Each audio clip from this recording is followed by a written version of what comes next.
series about basically being a detective on the web and knowing which sites are good to use and which sites are not. So we are going to be learning about how to identify that and use the web for research. So let's start out with a kind of, introduction. Sorry, I've been a little scatterbrained today. Introduction. You might be wondering why 12-year-old is talking to you about, yes? Could you turn up your volume on that end a little bit? Your mic? Sure, yes. We have our volume at, we're having a hard time hearing you a little bit. That's very strange. My microphone is right here and it's very powerful, and I have my volume turned up all the way. And your volume is up? Okay, it is. It's much better now. Okay, great. Let's put it up here then. Yes, well, in any case, you might be wondering why a 12-year-old is talking to you about web detective. Well, my name is Adora, and at the age of 7, again, scatterbrained today. At the age of 7, I published my first book, Flying Fingers, Master the Tools of Learning Through the Joy of Writing. And more recently, I published a second book called Dancing Fingers, and Dancing Fingers is a book of my poetry. Now, of course, writing and publishing books doesn't make one alone qualified to teach web detective. I use the internet every day in my research, and I also enjoy learning about the best ways to use it. So I created this presentation to help kids like me learn how to use the internet for research. It's a little bit hard. Okay, there. Yeah, thank you. Now, let me start with a very. I'm sorry. Is there someone talking on the phone near the microphone? I'm kind of hearing that. If you could put that on mute, that would be great. Yes. Just went. Okay. But it's up. Thank you. Thank you. Okay, I'm off. Thank you very much. Yes, well, startling piece of news. Did you hear that Britney Spears was killed in a car accident? Or that robots were used to win the Spanish-American War of 1898? How many of you think that I'm telling the truth? Raise your hand if you think I'm telling the truth. I don't see many raised hands. I see some who don't believe me, but it has to be true. I found it on the internet. Well, unfortunately, as you may have heard, not everything on the internet is true. This is a sad fact of life. Now, if not everything on the internet is true, should we still use the internet for research? What do you think? Yes.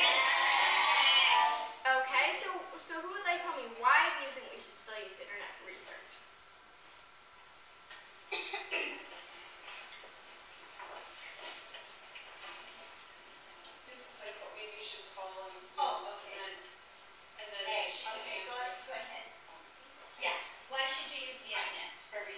Because some of the stuff is still true, just not everything.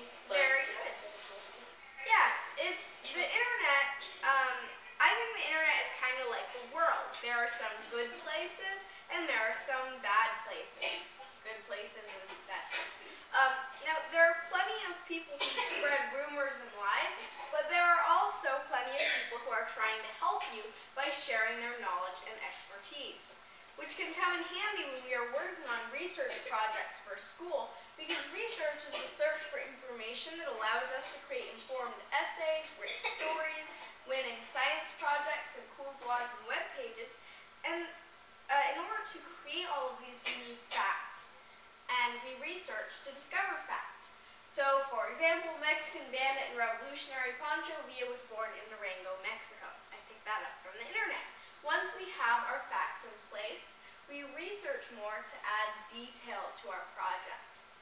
Mexican bandit and revolutionary Pancho Villa was born in Durango, a state of craggy mountains and gorgeous blue skies. So research skills help you live your life to the fullest. How might you use research in everyday life? Any ideas? How might you use research in everyday life?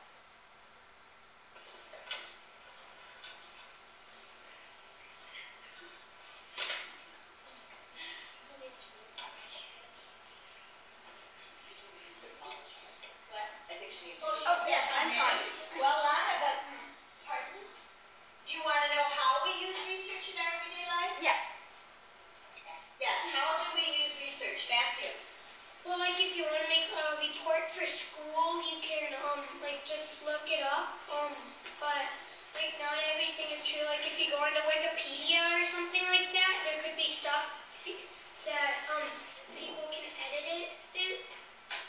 Yeah, very good. So research skills, you use them every day for things like school reports. You might use them for things like looking up which dog food is best for your pet, something like that. You can use it for school reports, for your personal life, for travel information. There are just lots of things that you might do research about. So in order to build these life skills, we practice research at school by working on essays, reports, and other research projects. Now, if you follow basic safety rules and learn how to spot tricksters, the internet can provide amazing photographs.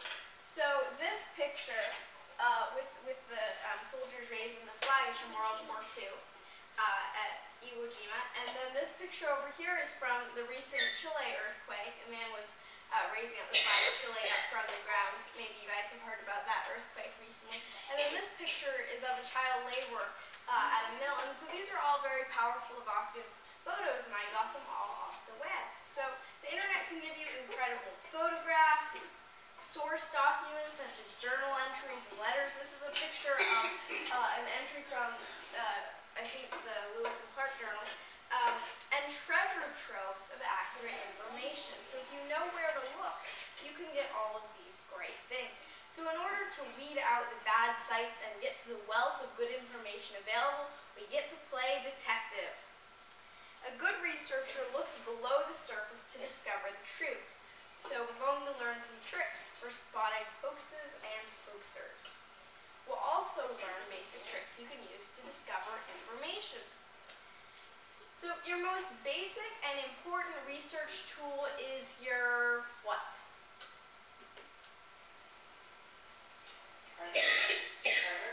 Yeah. Answer. I forgot. Dominic? A mouse. A mouse, you know what, that is a very good one, but as far as research goes, a mouse is the very handy tool for pretty much anything, but as far as research goes, I would say your most basic and important research tool is your search engine. Does anyone know what a search engine is? Would you like to tell me? It's like something like Google and Yahoo. Yeah, very good. A search engine is saying like Google, Yahoo, Bing, Ask, all of those are search engines. And what a search engine does is if you type in a word, then it will look for websites that have something to do with that word.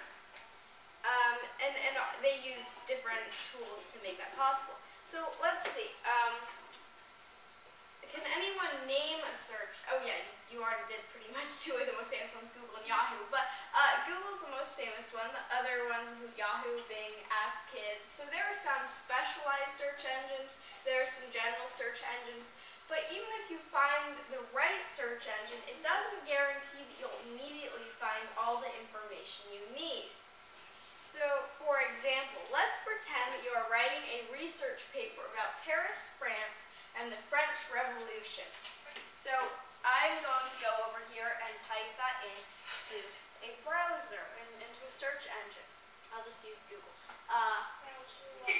So, if I type Paris into, let's say Google, then you might wonder, what do I get? I hit Paris, and it looks like I get Paris Convention Visitors Office, Paris Travel Information Travel Guide, Las Vegas Hotel and Casino, and a picture of Paris Hilton. So when you type in a search, you might get a lot of stuff like Paris Hilton or a casino that probably has nothing to do with what you want, the French Revolution in Paris. So you would want to do a more specific search, something like Paris French Revolution. Now, you can also try searching a trusted website like PBS or Britannica, and that can give you often more targeted information. So that would be tip number one, narrow your search. Don't just put in a really general word, think of a way to make it more specific or precise. Once you find a web page or article that contains information that may be useful to you, it's time to play detective. A good detective runs background checks on people involved in a case. As a researcher, you'll want to do the same. If you find a good web article, type the author's name into a search engine or maybe look on Amazon to see if they've written any books about your topic. So why do you think you would want to do that? Why would you want to research an author of an article on the web? Why do we want to research the author? Go ahead, Amy. Because maybe he or she knows something about it because she wrote the book. Well, you might want to So check why would we? to make sure that they know something about it. So, oh, I'm sorry. If you are reading an article, let's say it's by Adora, that's me. But if you don't know who I am, then you don't know whether you should trust me on that issue. Let's say you're looking for articles about algebra, and you find an article about algebra written by Adora. So you search Adora, and you find my website, and you see that I write lots of books, but that I mention that I'm not very good at math. So you want to do these background checks in order to see that the authors know a lot about the topic that they're writing on. So that would be something you need to do in order to make sure the article is giving you good information. Now let's look at my details about the bandit Pancho Villa again. Mexican bandit and revolutionary Pancho Villa was born in Durango, a state of craggy mountains and gorgeous blue skies. So I found these details in an article on a website called MexConnect.com. So let's take a look at that. If I go to the internet, the food of Durango, Mexico's Wild West. So I see immediately the author's name, Karen Hirsch Graber. So I can copy that, maybe. What do you think is a way I could find out more about Karen Hirsch Graber? What do you think?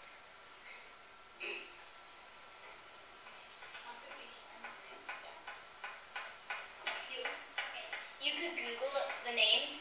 You could Google the name. Now, you might also take into consideration there are probably other people named Karen Hirsch Graber. So let's see, if we want to make sure that Karen Hirsch Graber is an authority, that she knows a lot about the subject, we might run a search on it. So we might do Karen Hirsch Graber, Mexico. Type that in. And we see Karen Hirsch Graber, author on Mexico, Mexico cuisine, Karen Hirsch Graber, menu and kitchen is the cuisine of Mexico. So it looks like she has written a lot about Mexico and Mexican food. So from that, we learn that Karen Hirsch Graber probably knows quite a bit on that topic. So you take someone's name, you run a search on it. If it's a common name, like Karen Hirsch Graber or Anthony Wright or something like that, you might want to type in the area of expertise like Mexico along with that. So tip number 1, do research on the authors that you are reading from the web. And it looks like the Karen Hirsch Graber has published books about Mexico, which is a good sign. So if, let me find, okay, yes. Now, here's a discussion question. Is it okay to trust a website that does not list the author's name? What do you think?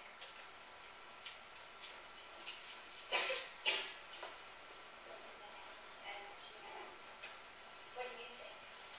Is it okay? No, because it could come up with a whole bunch of different people, authors. Well, here's another way of phrasing the question. Have you guys ever read an encyclopedia? Yes. Now, in an encyclopedia, do they list every single author who wrote every single article? No. No. An encyclopedia is contributed to by hundreds, maybe even thousands of people. And there's no way that they could list all the people. So sometimes there are some websites that it's okay that they don't list the author's name. So for instance, Britannica, that's an encyclopedia. Since they're an encyclopedia, or Encarta, Both of those are well-known encyclopedias, and those probably wouldn't list the author's name, as encyclopedias usually don't.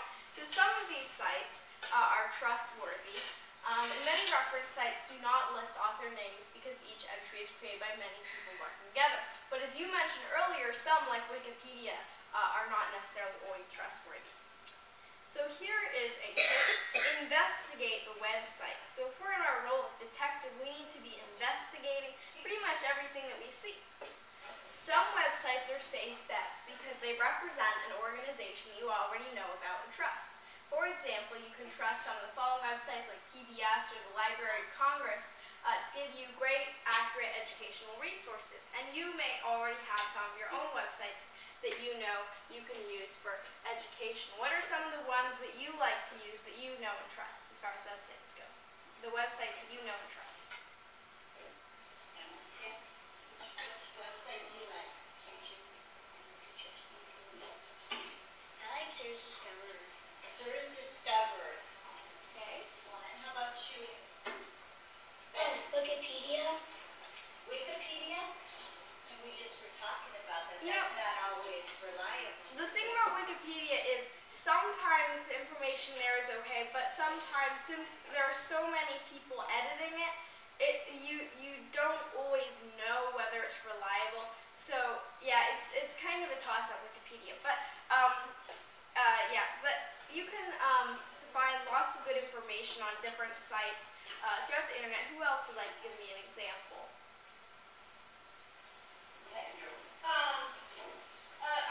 I would usually Google it. But we're looking for sources or Like maybe an websites. encyclopedia page or something. Like Britannica or Incarnate? Maybe there's something on an encyclopedia, and you can always check on the computer if it's like the things are correct. Maybe you could like always double check. Yeah, you could. Although things in books tend to be pretty reliable. But yeah, who else has a favorite website they'd like to share? I like online encyclopedias because they're fast and they're reliable. So something that you mentioned is that when you go online, then it's fast. You type in a search word, you get an article. So there are lots of online encyclopedias. There are another great thing to consider, the Library of Congress. That's a great one.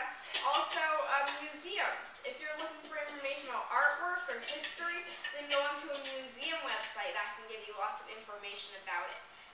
Sometimes PBS, history, those are all websites you can also go to that usually have interesting information. Now, we know that these websites are good because we've used them, we know that they're reliable, but websites created by organizations or people that are unfamiliar, that means that you don't know them, to you are more questionable.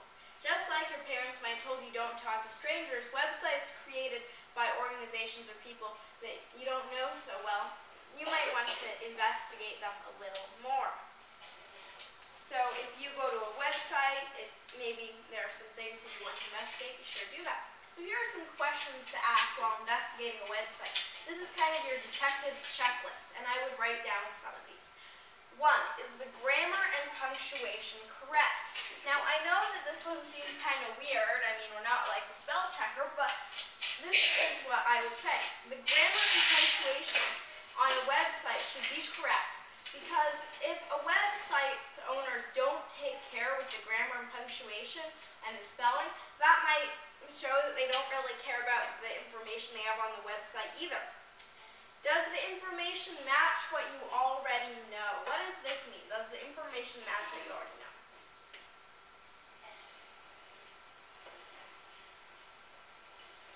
Well, let's say that you just learned about in school that 2 plus 2 equals 4. That's pretty obvious, and I'm sure you learned that a long time ago. But now, let's say you go to a math website and it says, no, 2 plus 2 equals 7. Now, that information does not match what you already know.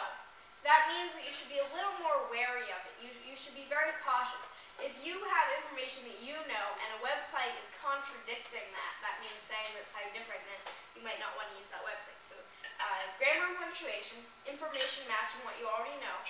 Has the website been updated recently? Why would this be important? Because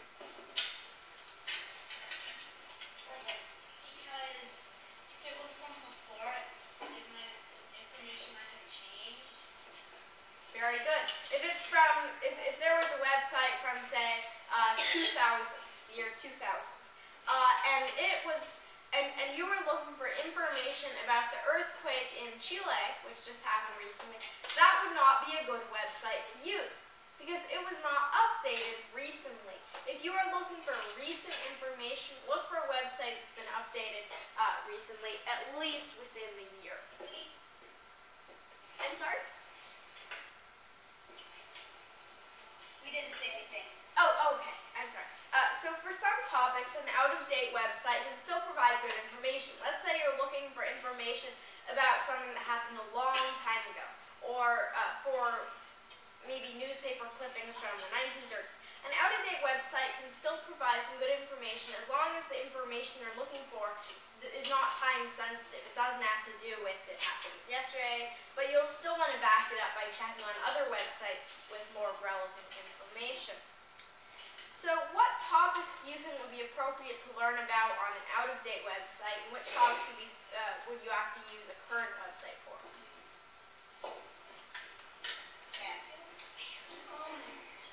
What was the question again?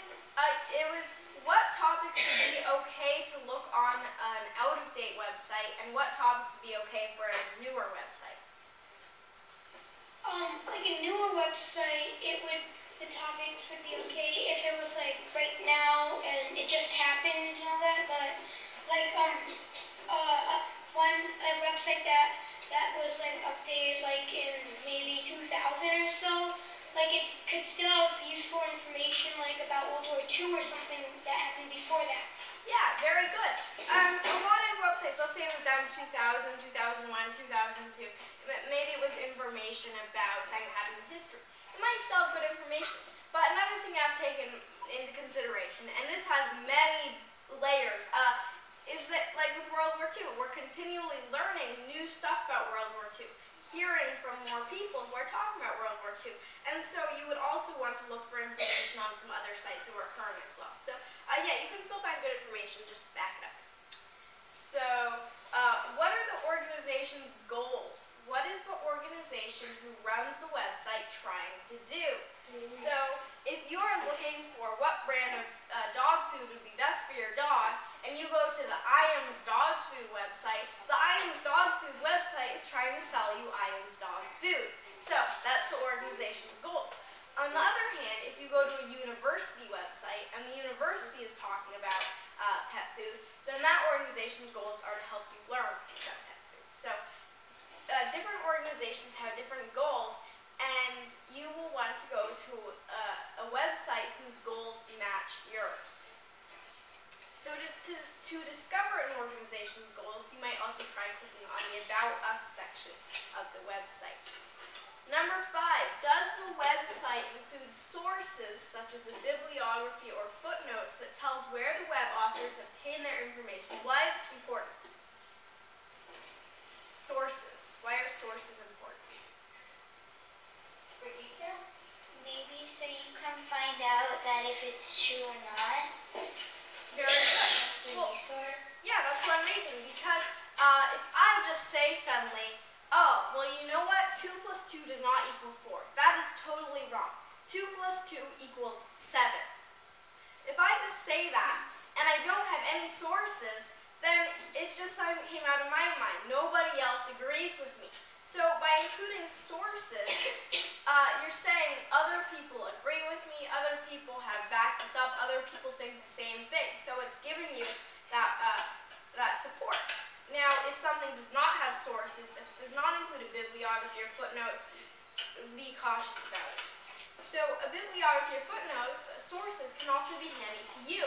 So if I go to a website about Mexico and I'm looking for more information, I might scroll down to the bibliography and click on some of the links that they use there. Tip. The About or About Us section of a website can provide important clues about an organization's goals. I think that should actually go up by organization. But so let's play a little game here. Let's pretend that we are writing a research paper about an explorer. So I found this website. It's called All About Explorers. It looks pretty cool. So I'm going to go to Explorers A to Z. All about explorers.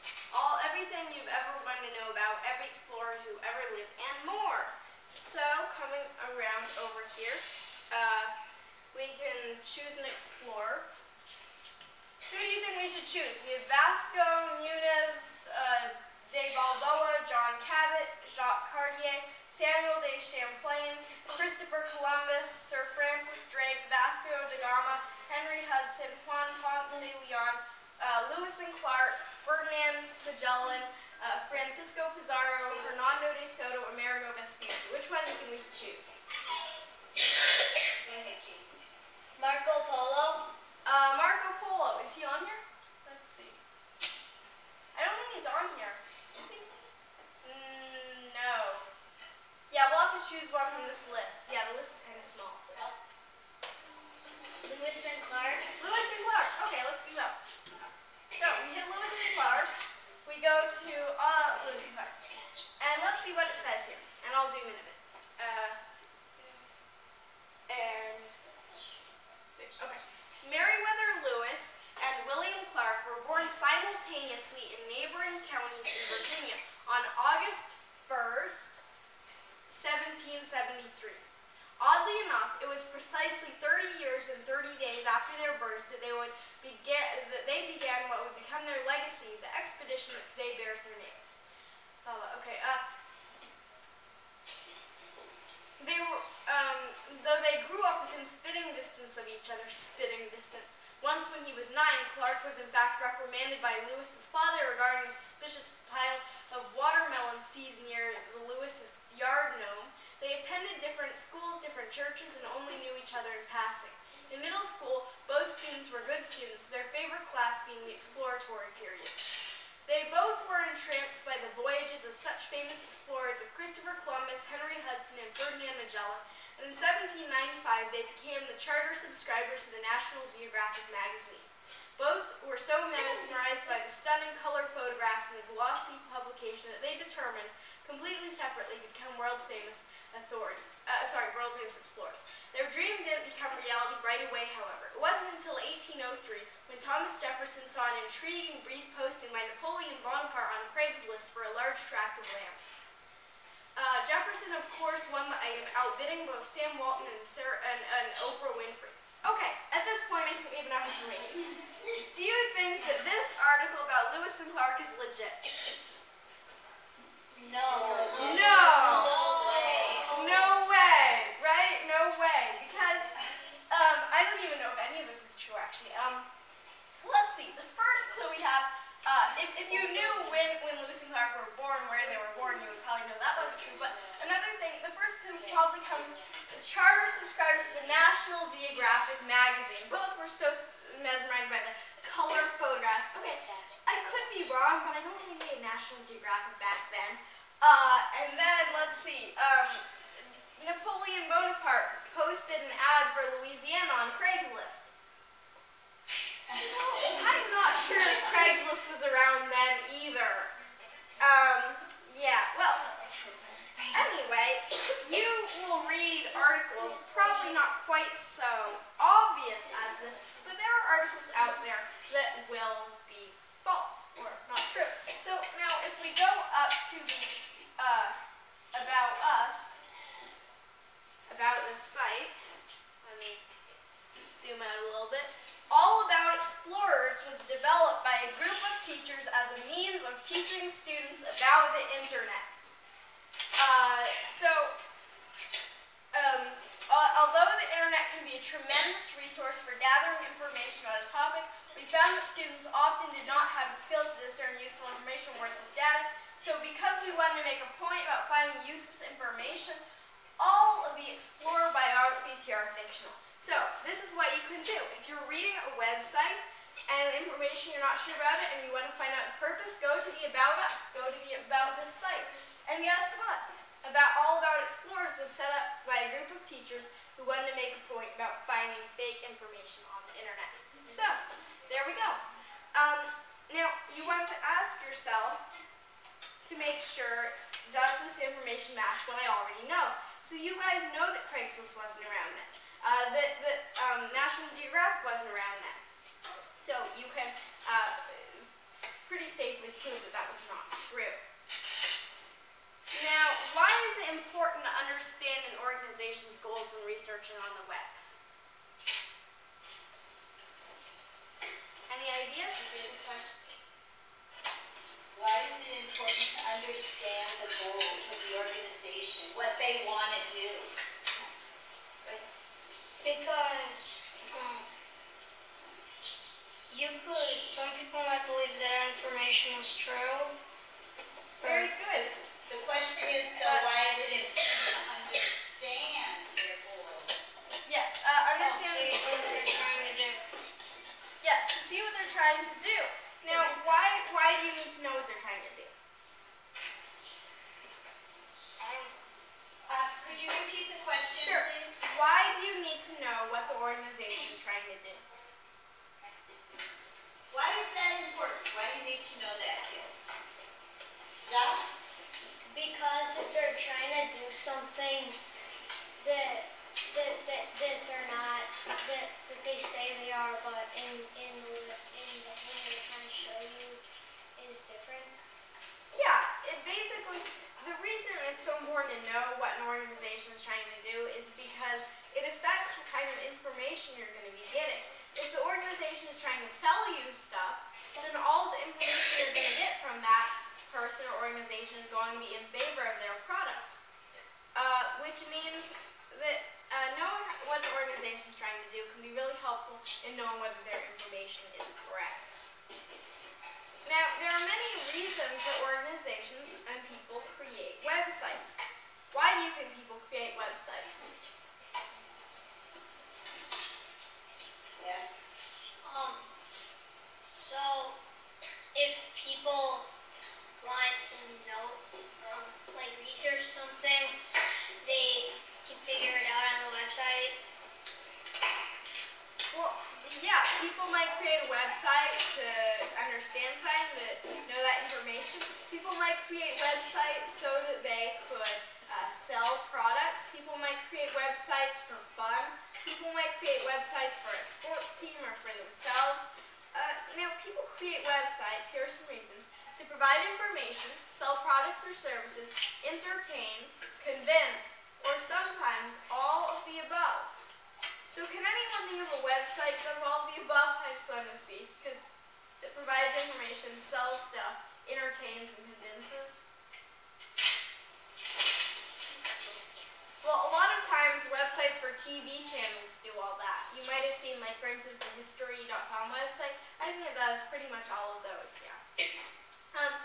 Now, top-level domain names such as .org and .com, so these are the ones that you'll see most often, .org and .com, can help us decipher a website's purpose. For example, .com stands for commercial. Actually, let me play a guessing game here. What do you think .org stands for? .org, what do you think it stands for? Ben? Organization. Organization, very good. Organization. So .com is commercial, and it may be trying to sell you something, or it might provide info for free in order to attract advertisers. .net stands for network.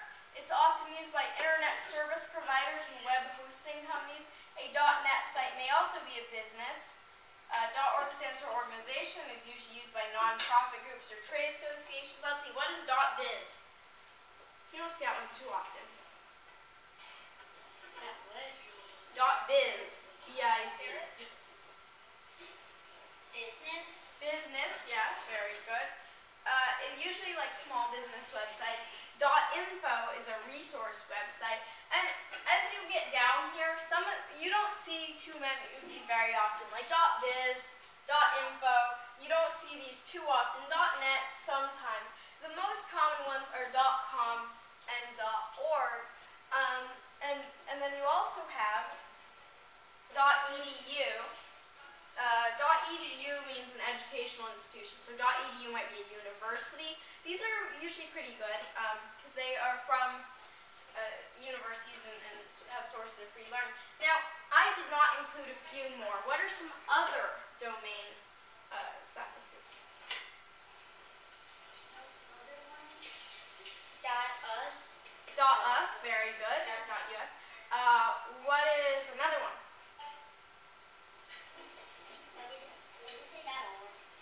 Yeah, there. Okay, so here, have any of you ever been to the White House website? So what is the little dot what? Go ahead. Oh, what? Do you know? Or like if you're going to research the White House or Madison. Jack? .gov. .gov, very good. .gov stands for government, and this is where you'll find all the U.S. government stuff, White House, presidents, and .gov addresses have lots of good resources, especially like about history and stuff. Those can be pretty good. Now there is one more. Actually, this one's kind of hard. I just learned about this domain on Millionaire. I was watching one. .mil is for the Department of Defense. That stands for military. So those are a bunch of domain suffixes. But the ones that you will see most often, .com, .org, .edu, .gov occasionally. And those ones, you should know what those mean. So you can look and find what the website is trying to do from all of these. Now, when using, oops, I did not mean to have that installed, sorry. When using an organization's website, stay aware of any bias that organization might have. What does bias mean? Any guesses? Yeah. Bias, isn't it? Like, it's either one or two. It's like biography or like link to another website. I'm saying wild as well. Bias, yes. What do you Like a rule or a punishment. Not quite. Bias is kind of hard to explain. Do any of you know what prejudice means? Prejudice?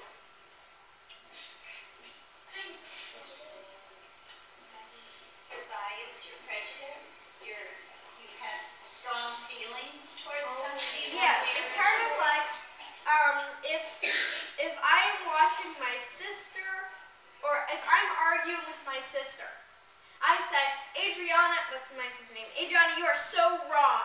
That is totally incorrect. What you are saying, that is trash. I would be biased. I would be leaning toward one thing instead of another. But let's say Adriana says, Adora, actually what I'm saying, some of it is true, some of it is not. What I'm saying that's not true, however, was created as a defense against yours. Some of what you are saying is true, most of it is not. That would be a little less biased. So if I am just saying totally, you are wrong, you are so incorrect, I hate what you're saying, that would be biased. That would be kind of prejudiced or just not against something. Now, if you have biased information, that would be information that's selected to convince you to accept and support an idea, person, or product. So if you go to the IAMS dog food website, that would be biased information because it's saying IAMS dog food is so great. If you go to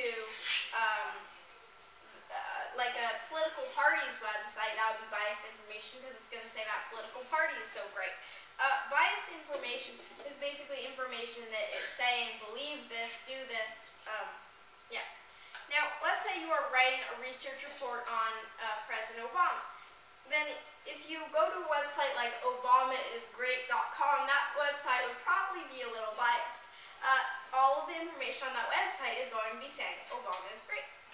Now, the same goes for maybe like a Democratic Party website. And if you're researching maybe Sarah Palin, if you go to sarahpalinisgreat.com, it would be all saying Sarah Palin is great. So you need to be careful about websites that have any bias and saying this person is great, that person is bad, this person is great, that person is bad. You know, that would not be necessarily correct information. So when you're doing research about people, especially in politics, you will find a lot of biased information. So you will want to look for information that's a little more less biased.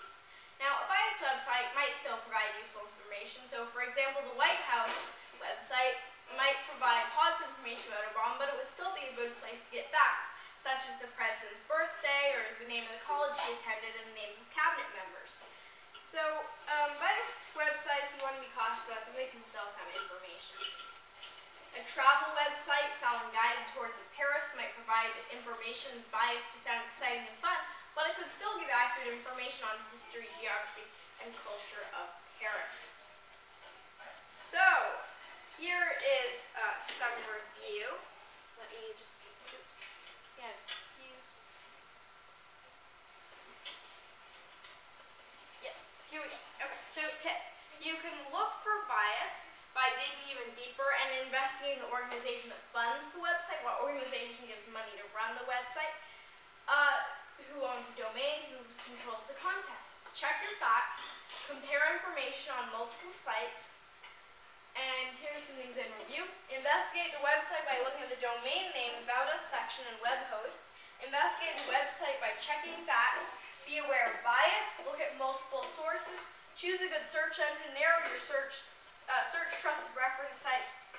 Investigate the author by looking at the bio and making sure they're an authority on the topic. So, I know that's a lot to dig in, but if you just think of yourself, every time you go on the internet, you're a detective who is trying to weed out the bad sites and look for the good ones, and you will have that detective's checklist that you want to use. So, now, who would like to tell me one thing they learned today?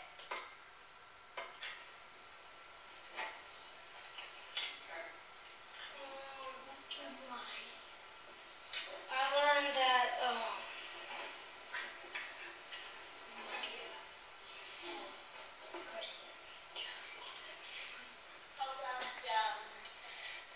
How about you? What did you learn today?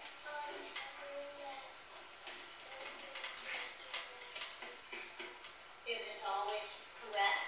Good. You. I learned that some websites are not like right. Don't have good information.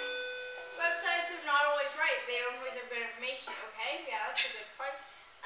Now, what is one thing that you want to, tell me one thing you should do when you go to a website. So we went through that list of things you should do. What's one thing you should do? Amelia, what's one thing you should do when you go to a website? You should investigate it before you put down any information. Very good. Some of the other things, so in order to investigate a website, you might check to see if what is correct. Did you hear her question? What would you check on a website to see if something's correct? Who has Joey? Google it. Like Google like the person that made it, for example. Yeah, if you were Google doing, the author? yeah, you could Google the author. You could do research on the author or see if they knew about the subject they were talking about. Another thing you want to do is see if the information on the website matches what you already know. So if you know that 2 + 2 = 4, don't trust a website that says 2 + 2 = 7. That's pretty much all there is to it. And another thing you can do is see whether they have a bibliography or a list of the sources that they used. So those are things you want to do. Now, if anyone has questions you would like to ask me, I'd be happy to answer them. Cam? What if you find two different answers? How can you figure out if one's correct? That is a very good question. Well, what I would do if you have 2 different websites that say 2 different things is find some more websites, do some more in-depth searches, try to find at least 2 other websites, probably even 3 other websites. If they all say the same thing as one or the other, then that might let you know it's probably a safer bet. Another thing you could do is remember another source that I should have listed was your library. And your library, obviously books, checking in books can be a great source of research, but also that your librarians and your library website might have resources that you could check for that as well. So yeah, definitely checking on other websites, getting more information to back up one or the other. Yes, you. Well, is everything on things like Wikipedia, like with their opinion? No, but some articles on Wikipedia are fine. Some articles on Wikipedia, people edit them to try to make it look a certain way. And so that's the thing, is that going on Wikipedia, you don't necessarily know whether it's been edited, whether it has bias in some of those articles. So Wikipedia can be an okay jumping off point, but I would always use other websites to get my research as well. What is it like publishing a book? What is it like publishing a book? That is a good question. Well, I would say publishing a book is really exciting. You know, when I had Flying Fingers, it had just come off the presses and I was holding it in my hands and I was like, that girl on the cover is not me. That does not look like me. That is like some clone version of me. I was just so excited by that and being able to hold my first book in my hands. It was pretty amazing. So yeah, amazing, but lots of hard work too.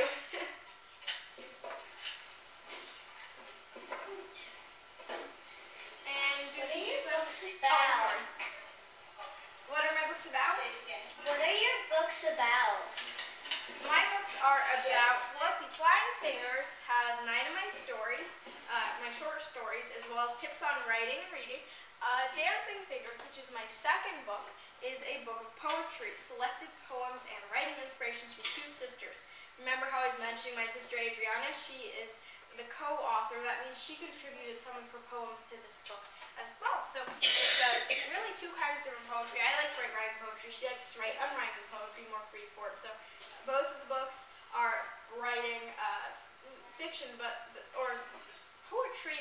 I never do whether that's fiction or non-fiction. But yeah, one is poetry and one is short stories. And do the teachers have any questions or comments? Do you have any? I do not. Thank you very much, Oh, though. well, thank you. I'm wondering, I do have one thing. We were given permission to take the program through your mother, but we are not equipped to do that. Do you have any hard copy handouts that I could print, especially like your review tips, things like that we could give to kids? Yes, I can definitely do that. I do have a handout. I can definitely make a handout really quickly and send that over to you. And I believe we have your contact information from the program request. So yeah, I can send that over. I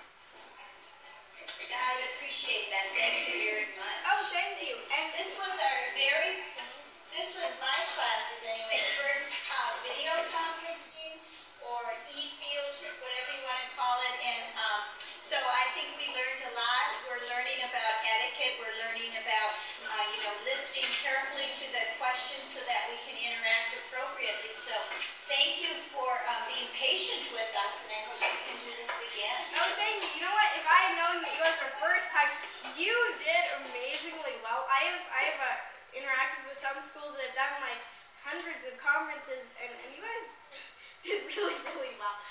Yeah, and I'm really impressed by that. Thank you very much for sharing that. And if you did want kind of a field trip thing, I can show you around my house. That's where I am right now. Not exactly as fun as going to the zoo, but yeah, this is the downstairs of my house. That's outside. It's very rainy right now. I am in Washington State. You guys are in Wisconsin, right? Yes. See over there, that's a refrigerator. What's the weather like for you? Rainy. Okay. Yeah, I've been to Wisconsin 2 times actually. I went to Milwaukee for the first time, and then I went to Kenosha for the second time. So I have been to your state before. What part of Wisconsin are you in? Oh, okay. Great. Well, I look forward to Milwaukee, about an hour. I look forward to maybe visiting you guys someday. If I'm ever in Wisconsin again, that would be really great. And so thank you very much. I really appreciate that. I will be sure to send out a handout that has all of the tips on it. And thank you so very much. Thank you.